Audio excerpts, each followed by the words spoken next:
Assalamualaikum warahmatullahi wabarakatuh. Saya Muhammad Akmal Rajib. Di sini saya akan mereview tipis-tipis buku hasil karya Profesor Dr. Andes Asep Ahmad Hidayat. Ada 3 buku di sini. 3 buku. Yang pertama yaitu Studi Kawasan Dunia Islam, kedua Sejarah Sosial Muslim Minoritas Etnis Melayu di Nusantara, dan yang ketiga Sejarah Tasawuf dan Tarekat. Mari kita bahas. Baik teman-teman, sekarang di sini saya akan menjelaskan buku pertama yaitu Studi Kawasan Dunia Islam.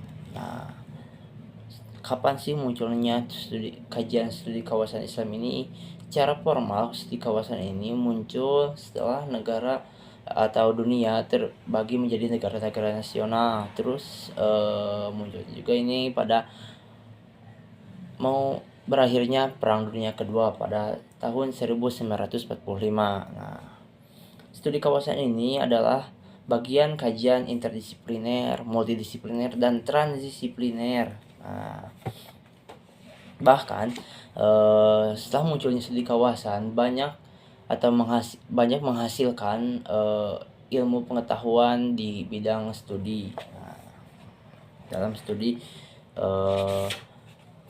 ilmu pengetahuan gitu kan. Nah, lanjut.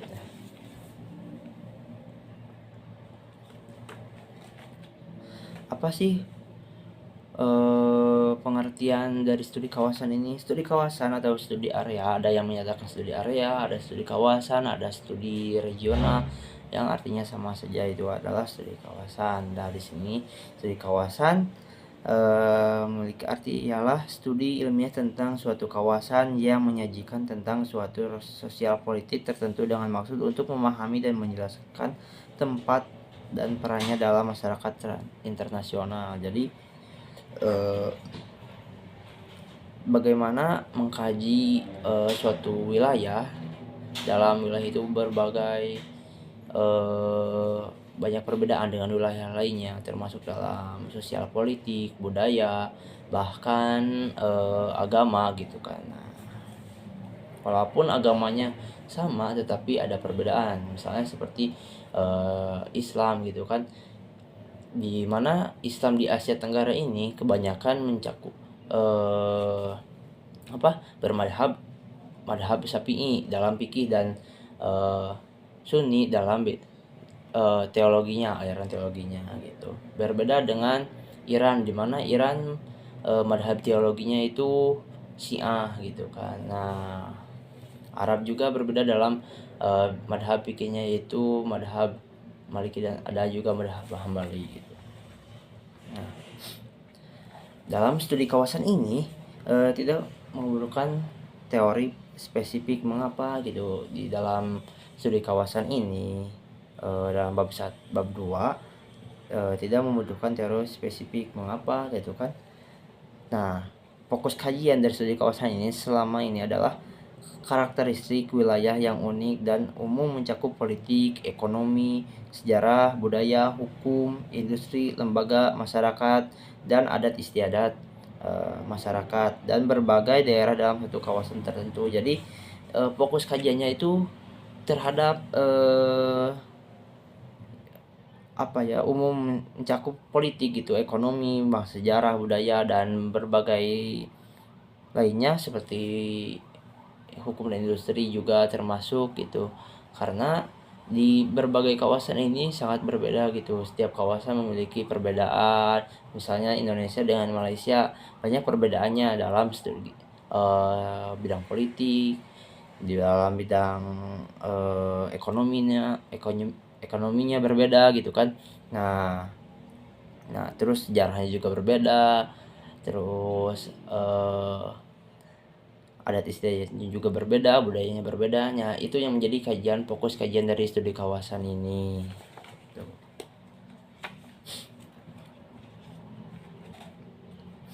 Nah, lanjut yang selanjutnya itu dalam studi kawasan ini pembagian atau pemetaan suatu kawasan didasarkan pada pendekatan geopolitik, atau menurut sejarahnya berkaitan erat dengan kepentingan kolonialisme dan imperialisme Barat atas wilayah-wilayah luar kawasan Eropa gitu.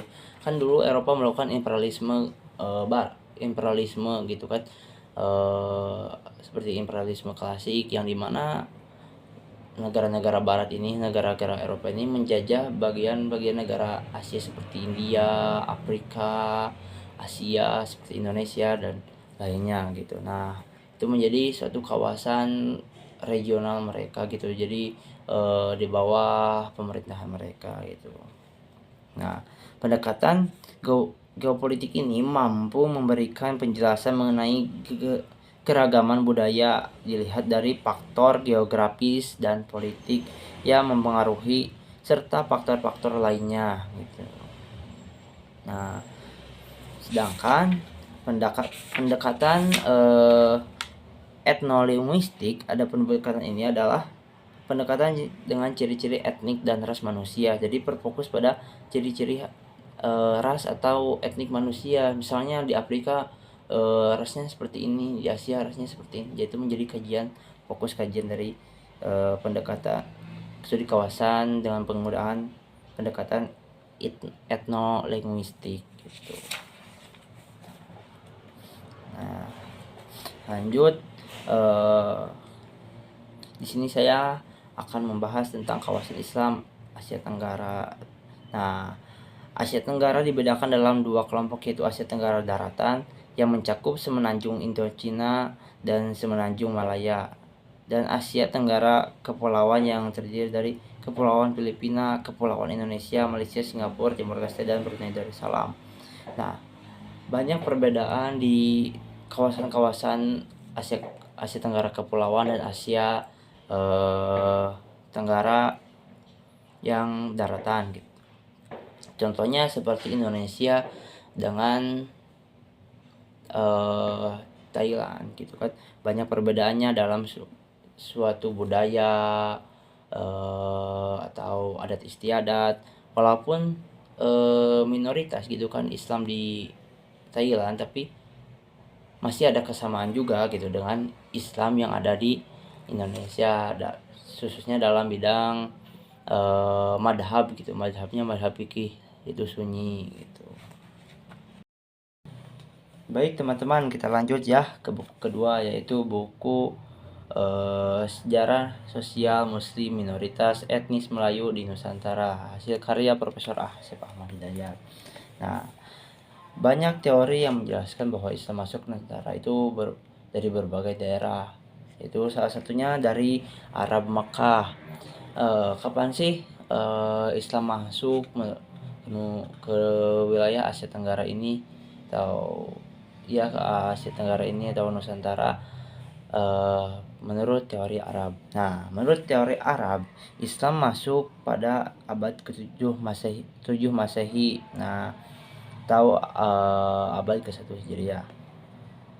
Langsung dari kota Mekah. Nah, sebenarnya alasan atau hujan histori mengenai pendapat ini telah disebut di atas, bahwa antara bangsa Arab dengan Cina telah lama terjadi hubungan dengan dan politik jauh sebelum datangnya Islam, yaitu abad ke-4 Masehi. Nah, jadi kita tidak terlepas dari yang namanya jalur sutra. Dulu pernah terjadi jalur sutra yang dimana menghubungkan jalur perdagangan antara Cina di benua Asia sampai ke Arab dan Eropa sampai Afrika.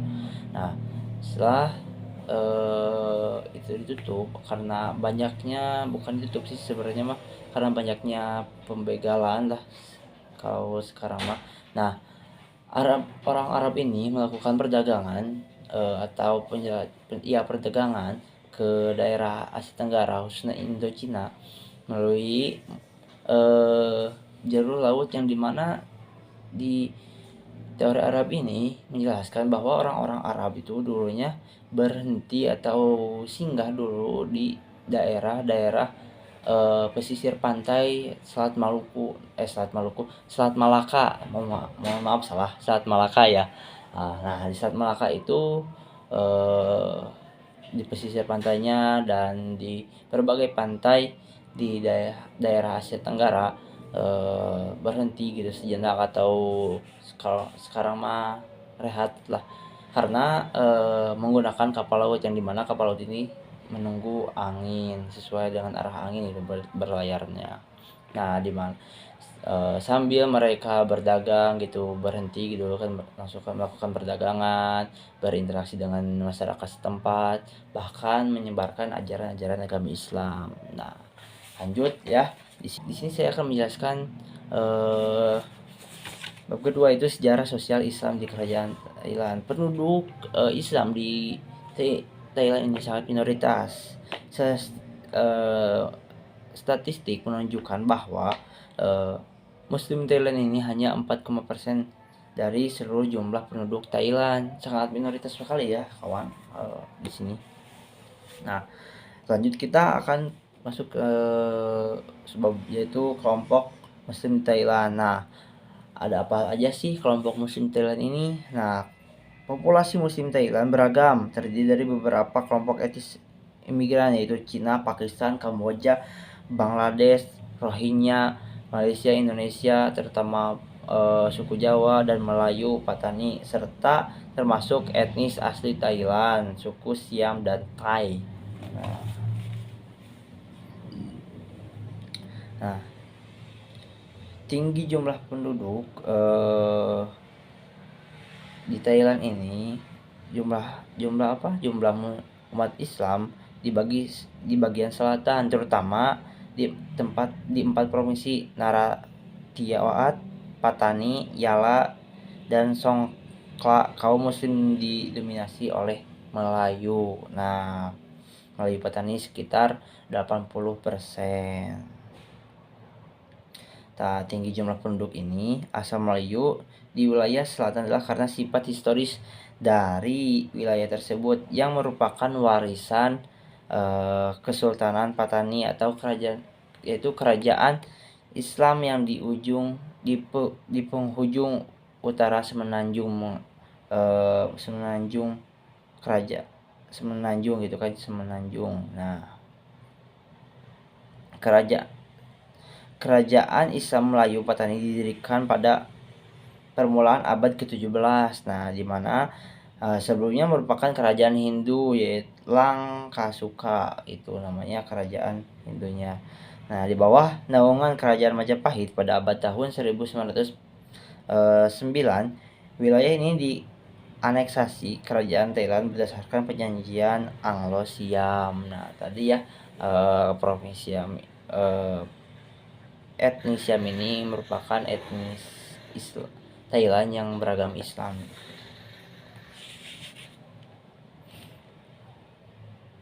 Nah, lanjut, di ujung utara sekitar daerah perkotaan tengah dan selatan tertentu terdapat kantong Muslim Thailand yang berasal dari etnis Cina Muslim. Nah, jadi di ujung utara daerah perkotaan dan sekitar selatan tertentu terdapat kelompok Muslim, di mana kelompok Muslim ini berasal dari etnis Cina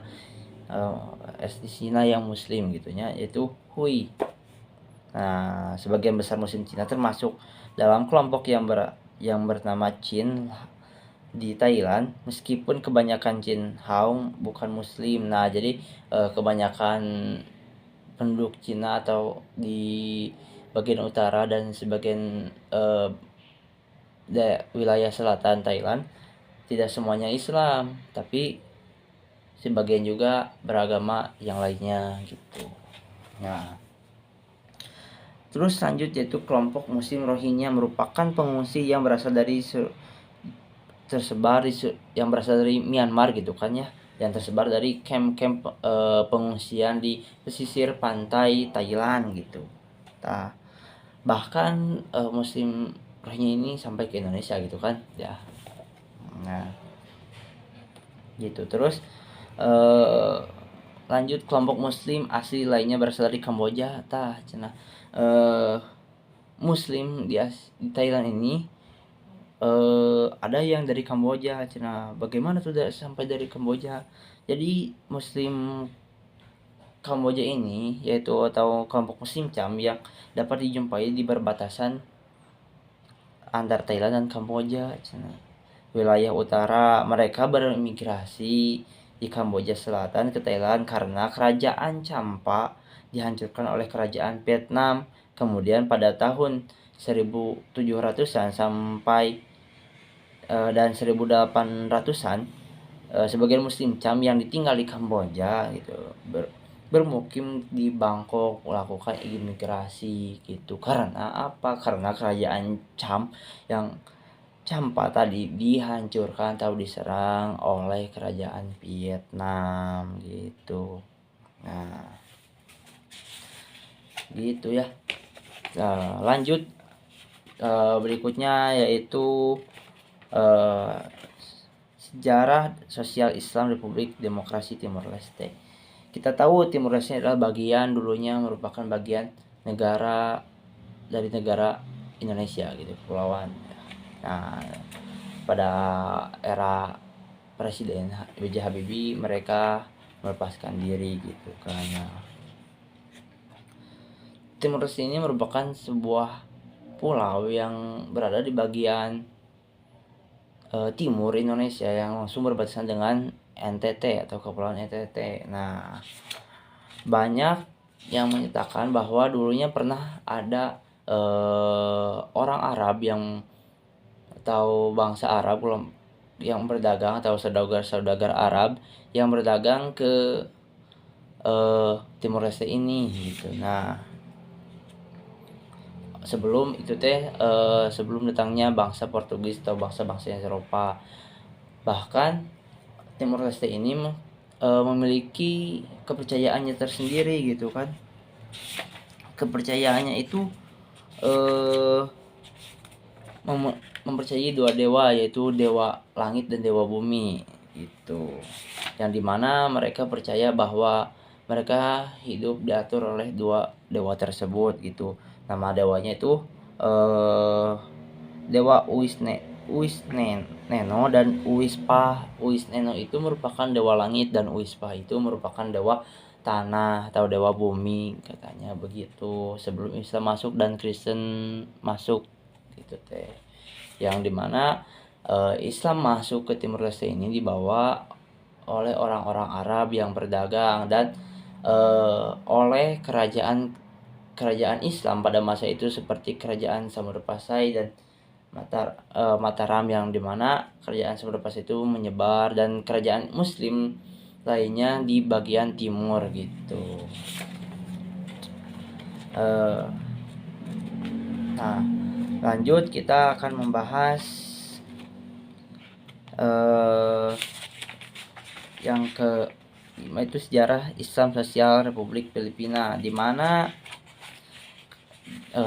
Islam sebelum Islam ada sebelum bangsa Eropa masuk sudah ada kerajaan Islam, di mana kerajaan Islam pertama itu Muang Dao atau Maguindanao, terkadang ditulis Maguindanao itu Danau. Merupakan sebuah kesultanan di bagian selatan Filipina, tepatnya di bagian pulau Mindanao, terutama di provinsi Muang Dao, Maguindanao dan kota Davao sekarang gitu kan.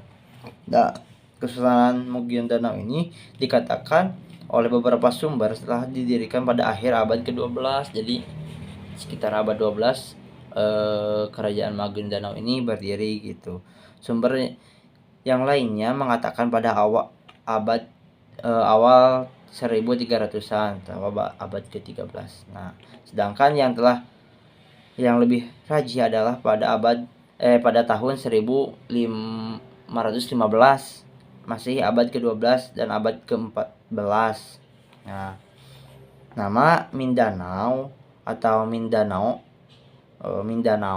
atau Maguindanao awalnya diberikan kepada suatu kota di Pulau Maguindanao yang sekarang dikenal sebagai Cotabato dan sekitarnya gitu.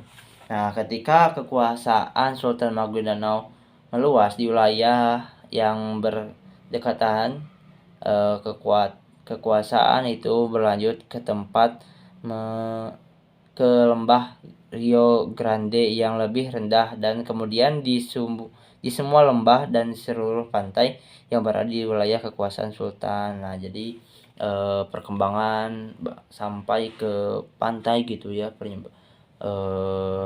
kerajaan Magellan ini. Nah, dulunya Filipina ini dijajah oleh bangsa Spanyol, yang dimana kala itu lagi marak-maraknya imperialisme klasik, yang dimana orang-orang Spanyol ini menemukan pulau di bagian Asia Tenggara, yaitu Filipina gitu. Nah, Filipina ini berasal dari orang-orang Spanyol. Nama Filipina ini berasal dari Raja Philip kedua atau Raja Spanyol gitu, Raja Spanyol yaitu Philip II. Nah, jadi sebelum Spanyol masuk teh gitu, Islam teh udah ada gitu kan di sini teh. Sudah ada gitu. Bahkan Kesultanan Sulu yang didirikan oleh seorang ulama dari Johor bernama Saiful Hasim Syekh Abu Bakar atau Muhammad Abu Bakar pada tahun 1457. Nah, yang dimana tahun ini merupakan tahun yang sudah lama gitu Islam berdiri di Filipina. Bahkan orang-orang Spanyol nyampai ke Nusantara atau ke Filipina ini pada tanggal 3 Agustus 1492, di mana dipimpin oleh Christopher Columbus gitu. Banyak kerajaan-kerajaan di Filipina, yaitu kerajaan-kerajaan Islam ya, khususnya yang berkembang di Filipina. Mohon maaf bila ada kesalahan dari saya. Sekian dan terima kasih. Mohon maaf ya. Sekian, terima kasih. Wallahu a'lam bishawab. Assalamualaikum. Teman-teman, kita lanjut ke buku yang ketiga, yaitu Sejarah Tasawuf dan Tarekat, hasil karya Profesor Dr. Andes Asep Ahmad Hidayat ya. Kita review buku ini tipis-tipis gitu. Nah, apa sih tasawuf teh? Tasawuf merupakan sebuah ajaran di dalam agama Islam yang dimana orang-orangnya disebut sufi gitu. Nah, ada beberapa teori yang menyatakan atau mengartikan tentang tasawuf di buku ini. Nah,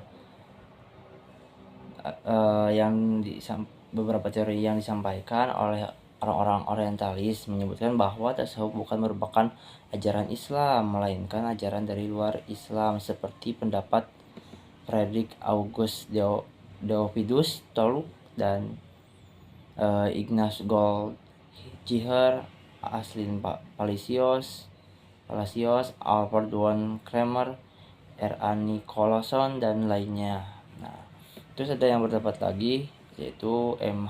Hortan dan R. Hartman, berpendapat bahwa ajaran tasawuf berasal dari alam pikiran India. Jadi kata Hortan dan Hartman, tasawuf teh berasal dari alam pikiran India gitu, bukan dari agama Islam. Terus kaum orientalis berpendapat teori yang didasarkan kepada pendekatan etimologis, terutama tinjauan dari akar kata yang diperkirakan memiliki pendekatan dengan kata tasawuf, kata sub, yang memiliki arti yaitu bulu domba. Dikatakan bahwa kata tasawuf berasal dari kata ini gitu. Jadi tasawuf teh kata orang-orang orientalis berasal dari kata sub yang artinya teh bulu domba gitu. Alasannya orang-orang tasawuf, orang-orang orientalis ini menyebut kata tasawuf itu berasal dari kata sub yang artinya bulu domba karena orang-orang tasawuf atau sufi itu menggunakan pakaian-pakaian yang berasal dari bulu domba gitu, atau wol. Nah, tanggapan ini atau pendapat ini ditepis oleh Imam Al-Qushairi, seorang sufi di awal perkembangannya menolak pendekatan asal-usul kata untuk pengertian tasawuf tersebut. Ia berkata tidak ada bukti bahwa nama ini merupakan kata jadian atau kata kias dari segi bahasa. Jadi kata Imam Al-Qushairi teh gak ada bahwasanya gak ada gitu kata tasawuf ini sangkut pautkan dengan bahasa seperti jadi sub ya, yang artinya bulu domba gitu kan. Nah, yang jelas mana adalah sebuah gelas pendapat bahwa sufi asal katanya dari kata sofa atau dari sufah tidaklah benar secara filologi. Jadi secara filologi yang tadi teh salah. Nah, demikian pula mereka yang mengatakan asal kata sufi dari kata sof, sebab orang-orang sufi tidak mengkhususkan diri untuk memakai pakaian dari bulu domba. Nah, yang tadi orang-orang orientalis menyebutkan bahwa orang sufi teh kebanyakan atau mengkhususkan gitu kan memakai pakaian dari bulu domba gitu, ditepis oleh pendapat Imam Al-Qushairi. Ada juga yang mengatakan bahwa asal usul tasawuf ini berasal dari kata sofia yang artinya hikmah, kebijaksanaan. Nah, untuk makna filsafat dari bahasa Yunani alasannya karena jalan yang ditempuh kaum sufi atau ahli ibadah memiliki kesamaan dengan cara yang tempuh para filsuf. Jadi ada kesamaan gitu dalam filsafat dan filsuf dan tasawuf ini, kata orang-orang yang menyatakan ini gitu. Mereka sama-sama mencari kebenaran yang di awal dari keraguan dan ketidakpuasan jiwa. Jadi lahirnya dari ketidakpuasan atau mencari kebenaran gitu.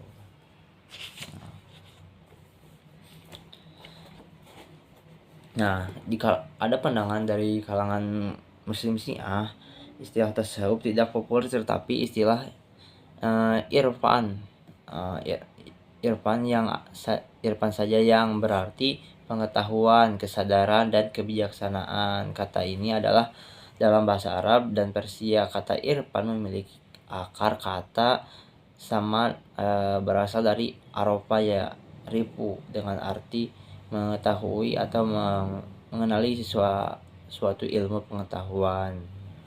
Yang dimaksud dengan ilmu pengetahuan di sini adalah pengetahuan tentang Allah dan hakikat segala sesuatu yang tidak lain mencipta sebagai pancaran manifestasinya. Kita lanjut ya, mengenai sejarah sejarah perkembangan asal usul tasawuf itu. Ada menurut berbagai sejarawan Islam, munculnya individu pertama yang diberi label sufi umumnya dikaitkan dengan perkembangan sejarah abad ke-7 dan ke-8, yaitu antara tahun 622 Masehi sampai 632 Masehi, di mana Nabi Muhammad SAW mendirikan sebuah komunitas di Madinah, suatu komunitas masyarakat yang mencerminkan prinsip-prinsip Islam tentang kesetaraan, keadilan, kepemimpinan, konsensus kesalehan yang sensitif. Setelah masa hidupnya 4 khalifah yang dimana kala itu mengikuti gitu komunitas ini, mereka memerintah meneruskan kekuasaan atau pemerintahannya setelah Nabi wafat gitu kan. Nah, terus mereka juga para khalifah ini mengajarkan juga kepada orang-orang Arab dan sekitarnya gitu. Nah, kita lanjut ya ke bahasan tentang tasawuf Imam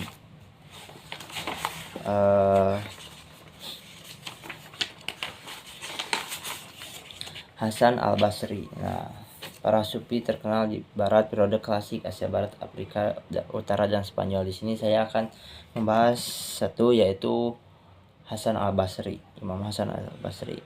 Nama lengkapnya ya Abu Syahid Al-Hasan Yasir Al-Basri, lahir pada tahun 1642 atau 21 Hijriah, 9 tahun setelah wafatnya Nabi. Jadi beliau lahir setelah wafatnya Nabi. Di Madinah dari pasangan lahirnya di Madinah dari pasangan Yasir dan Khairo. Keduanya adalah budak yang telah dibebaskan. Hasan dibebaskan di lingkungan keluarga Nabi. Umar bin Khattab konon memberikan nama Hasan yang artinya indah kepadanya dan mendoakannya ketika ia masih kecil. Ia bertemu dengan lebih dari 100 sahabat Nabi. 70 diantaranya adalah para ghazi yang ikut dalam perang Badar. Hasan pergi ke Walid Al-Qura untuk menuntut ilmu.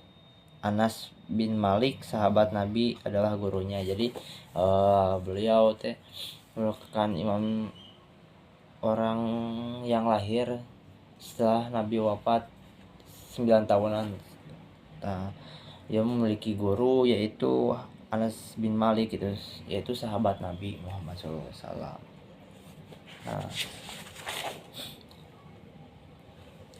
Nah, Hasan al-Basri ini terkenal dengan kesahajaan hidupnya, tauhid dan juga karena khotbah-khotbahnya yang disampaikan di Baghdad, ia dipandang sebagai orang pertama yang meletakkan dasar fondasi bagi ilmu qulub atau ilmu tentang hati gitu, yang selanjutnya berkembang di para sufi setelahnya.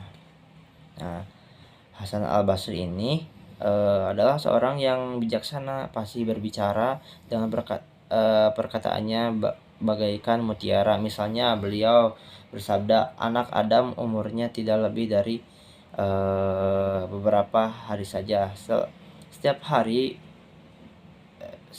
berlalu, sebagian dari dirimu telah hilang. Ia berkata, anak Adam, jangan sekali-kali menyenangkan hati siapapun jika hal ini mendatangkan kemurkaan Allah. Jadi sangat berhati-hati dalam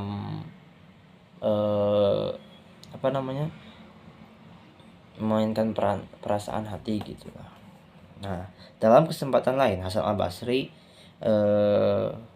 menasihati kepada murid-muridnya tentang zuhud. Ia berkata, jual duniamu sekarang ini untuk dunia esok, dan kau akan mendapatkan keduanya dalam keutuhan. Tetapi jangan kau jual dunia esokmu untuk dunia sekarang. Nah, karena kau akan kehilangan keduanya. Bersikaplah terhadap dunia ini seolah-olah ia tidak ada, dan terhadap dunia esok seolah-olah tidak akan hilang. Jadi jangan khawatir terhadap dunia yang belum datang atau esok hari gitu misalnya. Jadi jangan khawatir bahwa dunia itu akan hilang. Jangan khawatir kita akan gak dapat rezeki gitu maksudnya. Nah, terus kita lanjut pembahasan mengenai tarekat. Nah, di sini saya akan menjelaskan salah satu tarekat, yaitu tarekat yang ada di Indonesia, yaitu tarekat Satariyah, di mana menjelang pertengahan abad ke-19 Masehi, meskipun popularitasnya dikalahkan oleh tarekat Naqsabandiyah, Satariyah tetap memiliki basis pengikut yang banyak gitu, terutama di Ulukan, Sumatera Barat, Aceh, Jawa Tengah, Jawa Timur, Cirebon, Jawa Barat, Periangan, Sumatera Selatan, dan Banten. Bahkan pada awal abad ke-20 Masehi, Satariyah masih dianggap berbahaya bagi pemerintah Hindia Belanda. Hal ini berhubungan erat dengan kasus perlawanan Kiai Haji Hasan Cimareme Leles Garut pada tahun 1919 Masehi. Nah, Kiai Haji Hasan ini memimpin perlawanan tersebut diketahui tidak merupakan aktivitas Serikat Islam atau SI.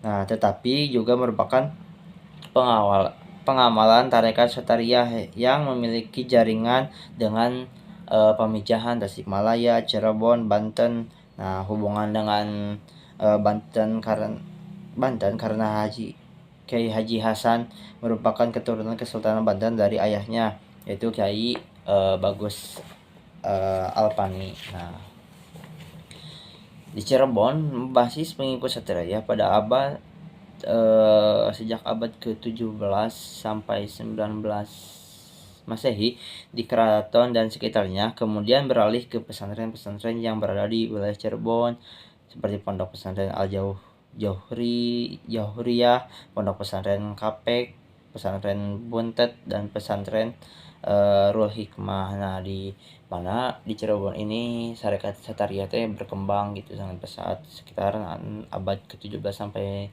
19 Masehi. 19 Masehi Tarekat Sataria ini menyebar ke pesantren-pesantren gitu di daerah tersebut. Nah, sebuah tulisan Snoek Horge berjudul The Sataria Sekte dibuat dalam majalah Belanda pada waktu itu. Isinya bukti tentang tarekat Sataria yang masih eksis di Hindia Belanda Indonesia menjelang akhir abad ke-19 Masehi, meskipun tidak eksis tarekat Qadariyah dan Naqsabandiyah. Nah, jadi ketika abad 19 teh Snoekhorst yang merupakan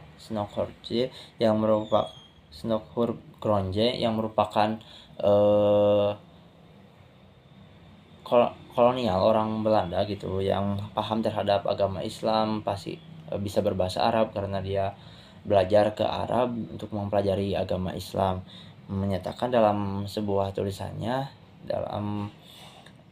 bahwa Sataria ini masih eksis gitu di Hindia Belanda, walaupun keeksisannya kalah saing gitu dengan tarekat Qadariyah dan Naqsabandiyah gitu. Sekian dari saya, mohon maaf bila ada kekurangan dan kesalahan. Akhirul kalam, wassalamualaikum warahmatullahi wabarakatuh.